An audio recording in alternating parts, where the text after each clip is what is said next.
Insemmilkom merħba għal programm news.mt.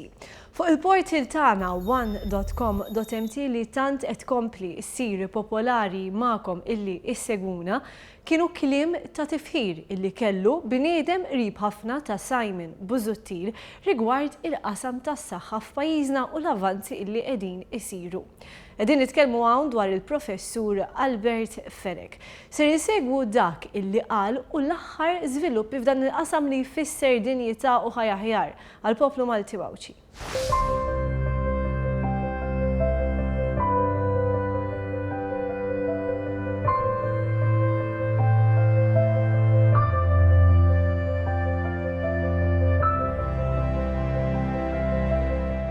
Kien aktar minn sena ilu li tħabbar li Fawdex se tiftaħ l-Iskola Medika ta' Barts. Il-viżjoni li Fawdex jibda jattira turiżmu mediku. Viżjoni li mhix kompluta mingħajr l-investiment ta' 220 miljun euro li se jissarraf fir-reġenerazzjoni tal-Isptar Ġenerali ta' Fawdex, Kering Grek u l-Isptar San Luqa. Wara sejħa għall-offerti, intażel l-investitur Vitals Global Healthcare.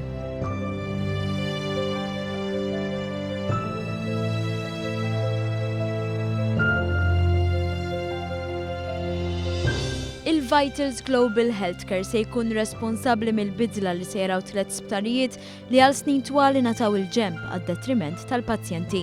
Permezz ta' Public-Private Partnership, id-fit mal-Gvern se titwettaq viżjoni li se twassal għal settur mediku tal-ogħla livell bl-aqwa apparat u riċerka medika, viżjoni innovattiva.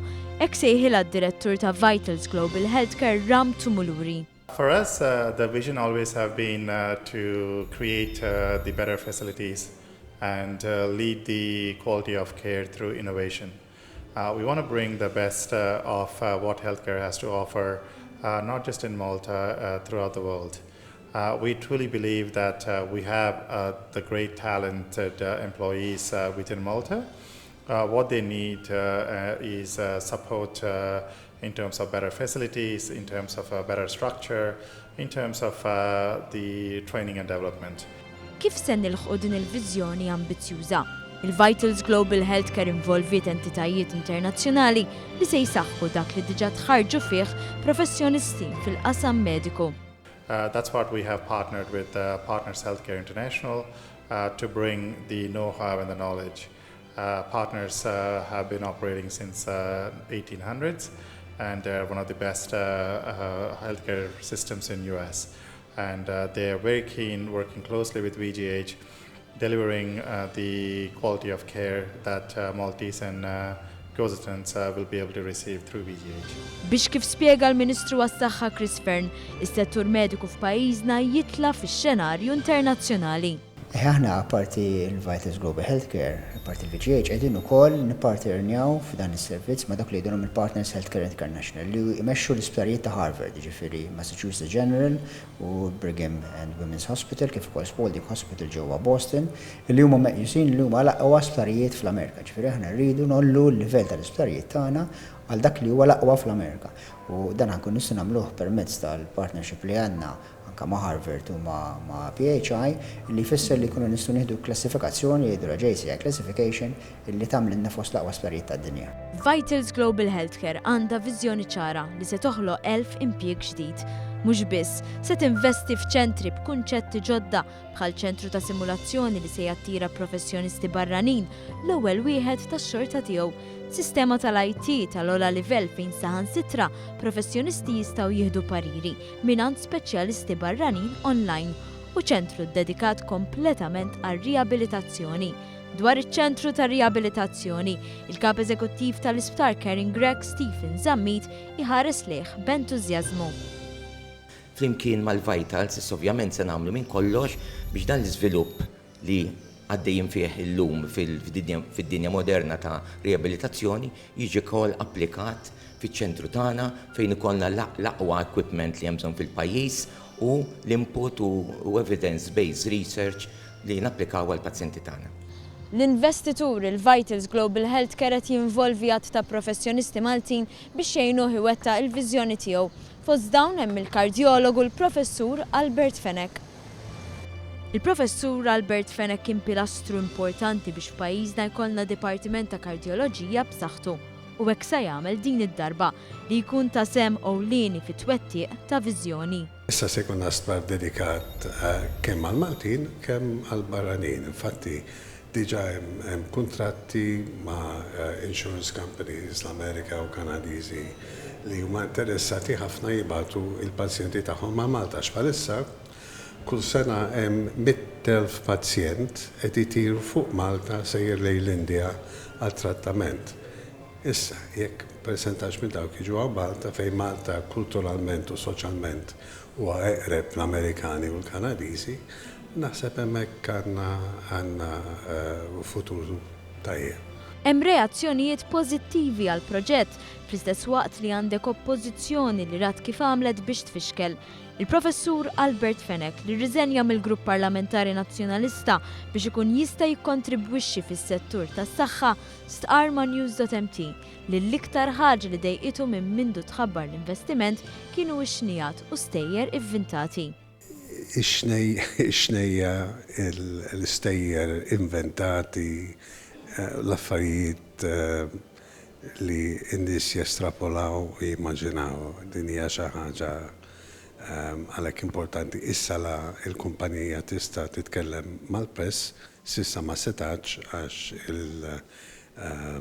l-affarijiet iffirmaw ruhom il-ġimgħa li għaddiet, però issa għandhom il-public relations tagħhom u l-fatti se jkunu mhux biss mogħtija lill-press, però se jkun hemm website id-dedikat li kulħadd jista' jaċċessa biex jara x'huma il-fatti ta' vera. Jiena l-akkuratezza u tara il-picture sħiħ minn flok tiffoka fuq ċerta affarijiet żgħar li wara minn kollox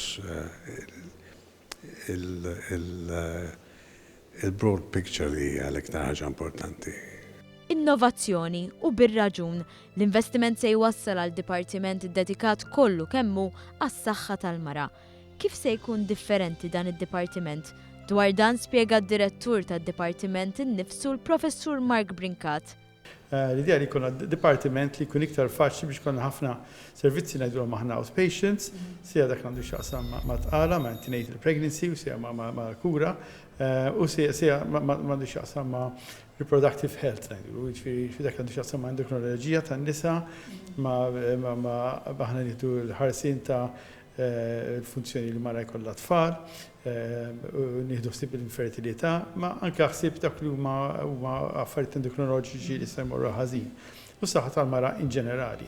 Se tingħata attenzjoni fuq il-perjodu meta l-mara tkun daħlet għal menopawża u ħidma fuq mediċini preventivi, ċentru tal-IVF u post fejn isiru l-operazzjonijiet fuq in-nisa, dan kollu fejn illum hemm l-Isptar ta' San Luqa li se jżomm l-element storiku tal-faċċata u jimmodernizza minn ġewwa.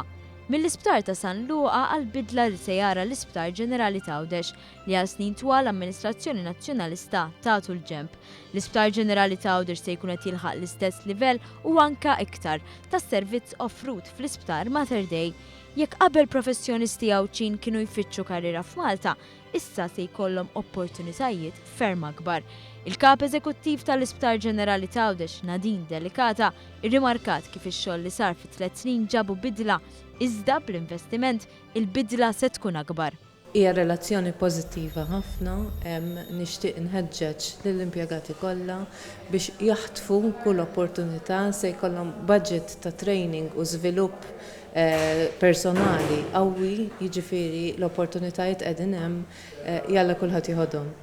Semmejna l-ħaddiema.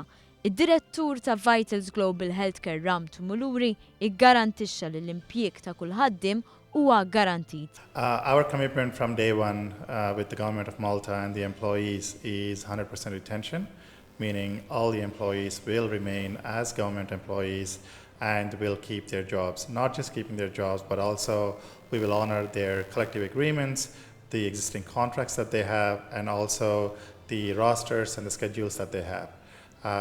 They will continue to work as a government employees. We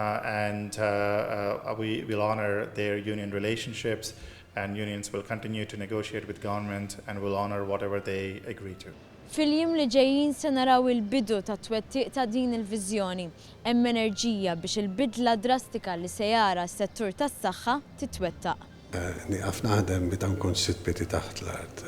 Sa dakinhar inkompli nagħti servizz nagħti ġejt lura Malta biex nagħti da servizz u mill-issa niqaf issa.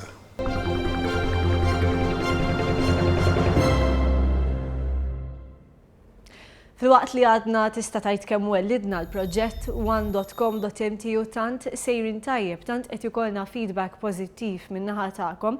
Min-naħa l-oħra mbagħad l-iskeda ta' dan l-istaġun kważi waslet sabiex tintemm. Però aħna min-naħa tal-Kamra tal-Aħbarijiet ser inkomplu naħdmu, ser inkomplu inwasslulkom produzzjonijiet biex dejjem inżommukom aġġornati bl-aħjar mod. Intant, jekk illum għadek ma tħallx f'one.com.mt nħeġġek tagħmel hekk minnu fih. Hemmhekk inti tista' issemma leħnek, tista' tħalli l-kummenti tiegħek, tista' wkoll tibatilna email fuq onenews@one.com.mt. Issa ser imiss li segwu l-aħbarijiet. Grazzi tal-li kont magħna.